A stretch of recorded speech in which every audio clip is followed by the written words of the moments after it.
बोलिए खाटू श्याम महाराज की जय। बोलिए भगवान बबरीक की जय। प्रिय भक्तों नमस्कार। भक्तों, आप सभी चाहते थे कि हम आपको खाटू श्याम जी के वो प्रभावशाली मंत्र सुनाएं जिनसे कि आपका कल्याण हो सके। तो भक्तों, हम बड़ी शोध के पश्चात आप लोगों के पास भगवान श्री खाटू श्याम जी के जो हारे का सहारा है, हारे का सहारा खाटू श्याम हमारा। बोलिए खाटू श्याम महाराज की जय। जी हाँ, उन्हीं के बहुत ही प्रभावशाली और कल्याणकारी मंत्र को लेकर आपके पास उपस्थित हुए हैं। मित्रों, हम चाहते हैं कि कृपा करके आप हमारे इस चैनल को अधिक से अधिक संख्या में अपने मित्रों को, अपने परिवारजनों को, अपने कुटुंबियों को भेजें और उनसे शेयर कराएं और सब्सक्राइब कराएं, जिससे कि हमारी जो मेहनत है, जो खाटू श्याम जी के जो अनमोल मंत्र आपके लिए हम लेकर आए हैं, इनका लाभ आपके साथ साथ और आपके द्वारा आपके मित्रों को, आपके परिवार वालों को भी हो सके।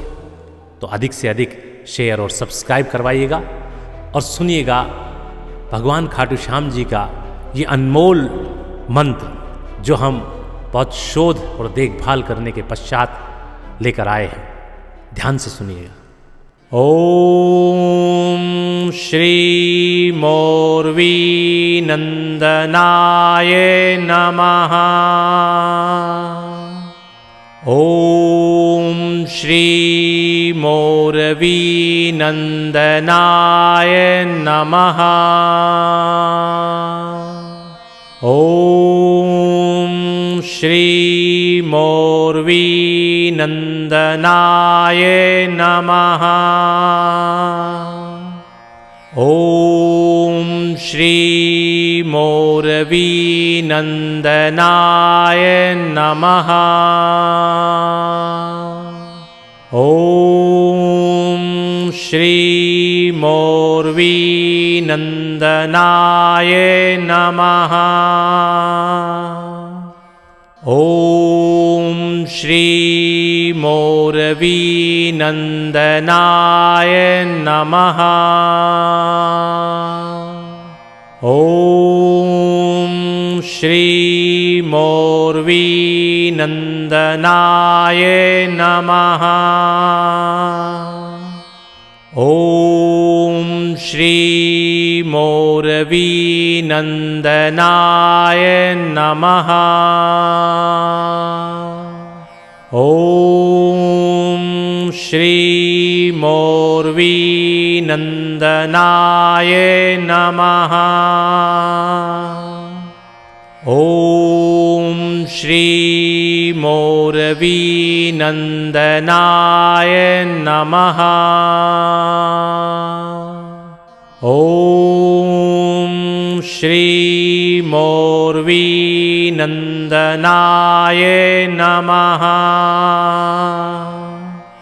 ओम श्री मोरवी नंदनाय नमः। ओम श्री मोरवी नंदनाय नमः। ओम श्री मोरवी नंदनाय नमः। ओम श्री मोरवी नंदनाय नमः। ओम श्री मोरवी नंदनाय नमः। ओम श्री मोरवी नंदनाय नमः। ओम श्री मोरवी नंदनाय नमः। ओम श्री मोरवी